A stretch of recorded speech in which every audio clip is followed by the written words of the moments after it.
On this video, I'm going to talk about the real estate market. There's some things going on that you might want to be aware of. There's a lot of rumors out there and you're not sure what to make of it. So let's try to separate the fact from the fiction, and let's talk about the Utah real estate market and how it may affect you. We're getting after it right now.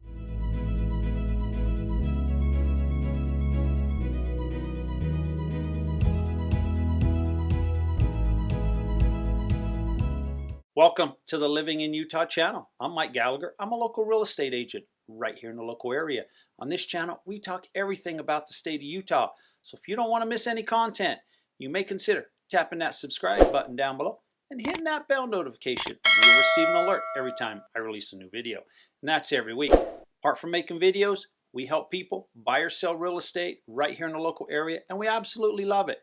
So if I can be of any assistance, give me a call, shoot me a text, send me an email. 7 days a week. We got your back when moving to the U state. Let's talk about the housing market, what's happening here, maybe around the world, and some things that are affecting it all around the world. After all, there's all kinds of rumors out there that things are blowing up. This scarcity mentality. Rates are going above 10%, 15%. I even heard someone say they'll go as high as 20% and everybody will be priced out of the market and no one will be able to purchase or afford a home. There's so many rumors out there, and I just wanted to help clarify some of them and what I'm seeing from my standpoint in the local market and how it may translate to you buying or selling a home right here in the state. You're hearing a lot about what you should do, and one of the biggest things that I'm hearing is interest rates. They're going to 10%, they're going to 15%, they're going to 20%. I've seen reports out there saying 20%. We're going to go back to the 1980s.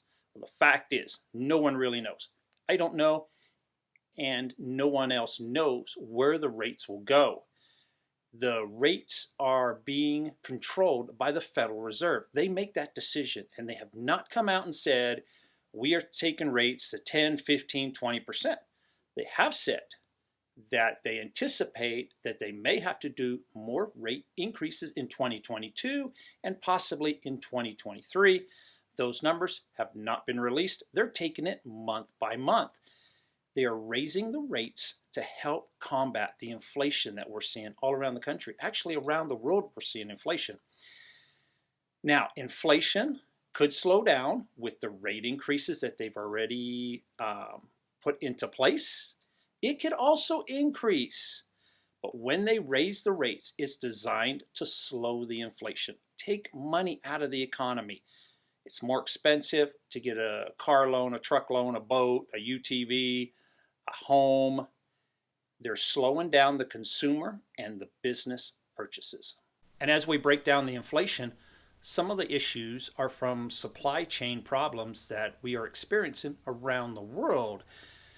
There are countries that are dealing with COVID, and they have worker shortages, plants that are shut down, just can't produce some of the goods that they need to. So you have a supply and demand problem, low supply, high demand, prices increase. There's also an issue at our ports. We are having a hard time unloading the boats that come in from overseas. I personally think that we're going to see the supply chain issues resolved at some point, whether it's a month down the road, 3 months, 6 months down the road. Countries are dealing with COVID better than what they did last year and even better than what they did 2 years ago. And they're starting to get workers back on the job to produce those goods to ship to countries like the United States. During the same time, I think we're going to get more workers to the docks and unload ships a little bit quicker than we're doing now. Yes, COVID is still out there and Utah's numbers are rising. But in Utah, people are acting like there's no COVID and going on with their lives. Anyone at high risk is taking the precautions that they need to. Everyone else is enjoying life as normal. The recreational spots are packed. The national parks are busy. The golf courses are busy. The camping spots are busy. And I think that mentality is going to spread around the world, and other countries are going to get back to normal, and we should have our supply chain issues resolved at some point. Also, some of the inflation is from the Russian-Ukraine war. Oil, gas shortages are all around the world. They cut off Russia from supplying oil and natural gas. So these countries are also fighting high inflation, high costs to manufacture their goods. Just look at the local gas station that you go to. Every time I stop by, it's a shock. I go through a lot of fuel a week, and I'm shocked every time I see the price.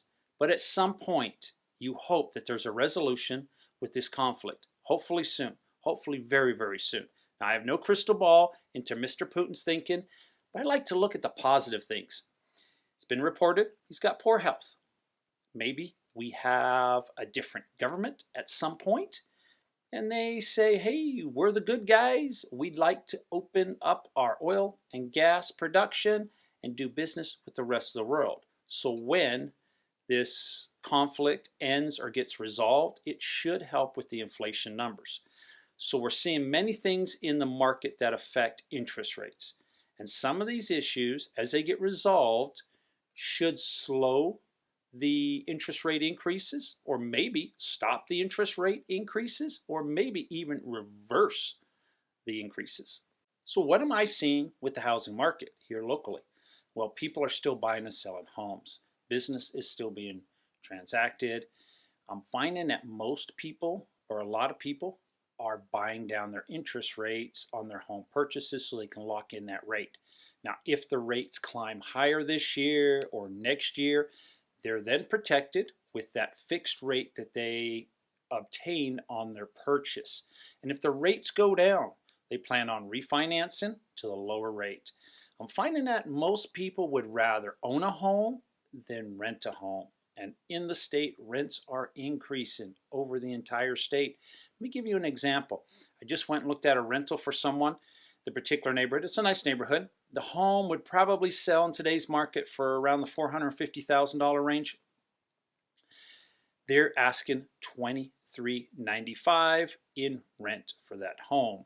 It is a nice home. It's been updated. It's got new carpet, 4 bedrooms. I think it had like 2 bathrooms, maybe 3 bathrooms.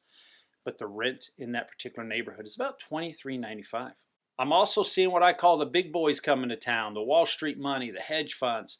They're purchasing up many of the entry-level homes, turning them into rentals, especially around the Hill Air Force Base area. Many people who are assigned to the military base are only here for 2 to 3 years. So some of those folks would prefer to just rent a house than to purchase a home. Some of the popular cities like Layton, Roy, Clearfield, Clinton, Syracuse, great area for rentals, and the big boys are coming in trying to swoop up some of those homes. There is one positive note on the inflation front. Wood, lumber products is down approximately 50%. So if you're looking to finish your basement, build a deck, build a fence, now's the time to buy your wood. This is mostly due to the lower demand. Around the country, we are seeing new home construction take a little bit of a dip. Maybe some of the other items that go into a home, your concrete, your roofing materials, your plumbing, electrical, flooring, maybe some of those items will start to lower the pricing a little bit. That would help with the inflation numbers. How about pricing? Let me give you an example. I just looked at a home that was priced at $435,000. 6 months ago, that neighborhood was selling for about $475,000. And homes were going for about $50,000 to $100,000 above asking price. That home could easily have sold for probably about $535,000, about $100,000 over today's current asking price. So there's plenty of savings out there to help buy down that interest rate. This whole crazy 50 to 100K over ask has slowed down significantly. It's pretty much dried up totally.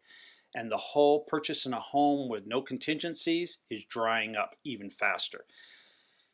There are people coming in going, no inspections, no appraisal, no nothing. I'm taking the house, it's mine. Those days are way behind us. And yes, you can actually buy a home, perform a home inspection, and you can have a deposit that is refundable under a certain timeline. 6 months ago, many clients were making their earnest money non-refundable when they were submitting an offer. What happened if they later found out that the roof leaked or the furnace was shot or the foundation was cracked? Well, the earnest money was compromised.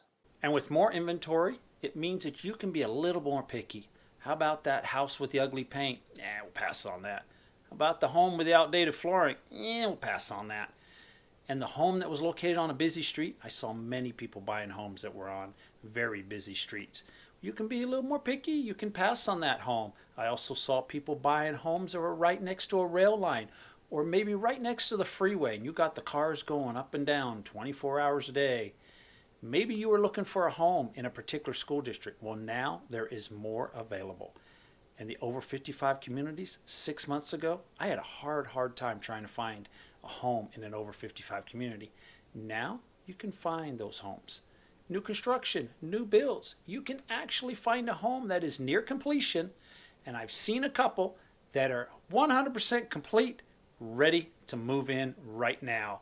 In the past, you had to start with a dirt lot, wait 8, 9, 10 months for that home to be built. There's a rumor out there that we are going to crash like we did in 2007 and 2008. Fact or fiction? Well, maybe.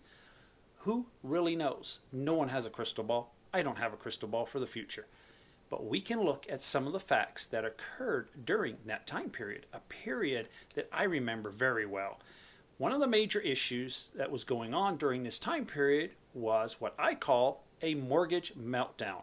It felt like everybody was getting approved for a loan. There was a joke out there. No income, no docs, no appraisal. You're approved.